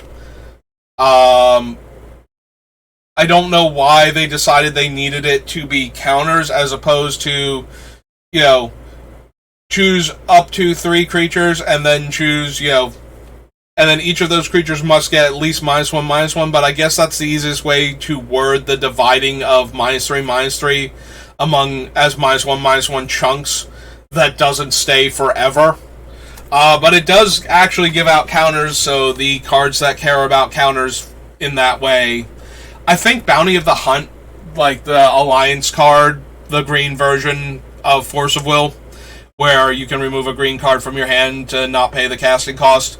I think it also gives out temporary +1/+1 counters for the same reason. You can do it by having it say, target creature gets -1/-1 until end of turn, target creature gets -1/-1 until end of turn, and target creature gets -1/-1 until end of turn, allowing you to choose the same target for each one of the abilities. Maybe that was even more wordy than this is, so they decided not to do that. But yeah, it's a 4-mana 3/3 that has Skin Render's ability, but can distribute the counters to actually kill multiple things. but then didn't keep the counters because creatures were still not as amazing back then, but they were getting better. And so this guy was actually another card that showed up a lot. Again, remember, like, Squirrel's Nest was one of the decks, so this comes down and kills 3 squirrels, and then is a 3/3 on top of that. Actually pretty decent. Sickening Dreams is the uncommon one. You discard X cards from your hand. Deals X damage to each creature and each player. Skull Scourge. Wants to be him to Torok, but your opponent can just take 4 instead. Slithery Stalker exiles a green or white creature until it leaves play. This one is slightly a tiny bit more interesting. We don't have a ton of green creatures, and we do still get to choose when we give this out. So if our bullies themselves are untargetable by this thing, we could give it out, and then they would have to choose like a white or green creature. It does have to be an opponent controls from the perspective of the opponent we give it to. So if we want their creatures, we have to give it to a different opponent. It still seems kind of underwhelming, though. Like, it's a lot, and then we have to grab it back and sacrifice it before the trigger resolves to exile the creature forever. That just seems like too many hoops. We can do better with just, like the creatures that kill a non-black creature when they come into play. We don't need to do this. Discard a card at random, deals 3 damage to target creature or player. Soul Scourge is a smaller flying version of Laquatus' Champion. So it's a 5-mana 3/2. They lose 3, then they gain 3 back. Strength of Lunacy is an unholy strength that can be cast for madness. This is where the Tainted Lands come from, because black got, everything was about being black, so in this set, so we wanted to give every other color a way to... We wanted to give the black decks ways to play all of the other colors. So there is a cycle of only if you have a swamp do these make 2 different colors of mana, and they tap for 1 colorless mana also. Temporary Insanity is a threaten effect. What does it do? Untap target creature. Oh, it's a bad threaten effect. It is an instant, though, so you could do it mid-combat to, like, grab one of the attackers, remove it from combat, untap it, and block with it. Yeah, you don't get very many instant speed threatens anymore because of things like that. You might have noticed that the one in New Phyrexia that let you pay Phyrexia mana to do it costs 5 mana instead of the normal 3 that a threaten effect comes with, or 4 if it's got, like minor upside. Unhinge makes an opponent discard a card and you draw a card. I think most of these were reprints, like Accelerate and Unhinge, but there also might have been a drive to finally get all of the cards from the Ice Age era, where they were draw a card at the beginning of the next turn's upkeep. My phone is ringing. One moment.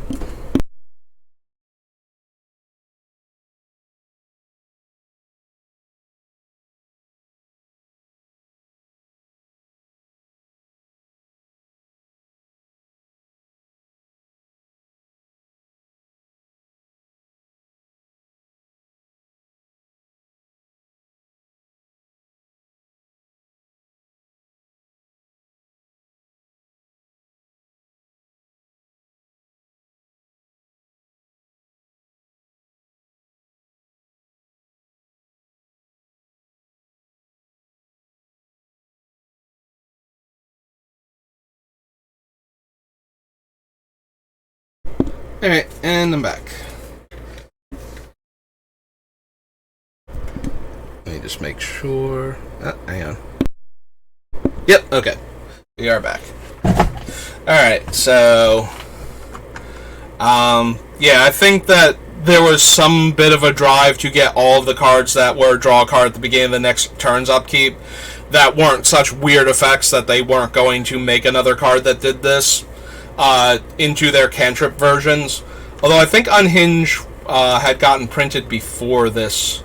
Like, I feel like either that one... Oh no, it was originally from Torment. This was the first time we got the 3 mana target player discards a card Cantrip.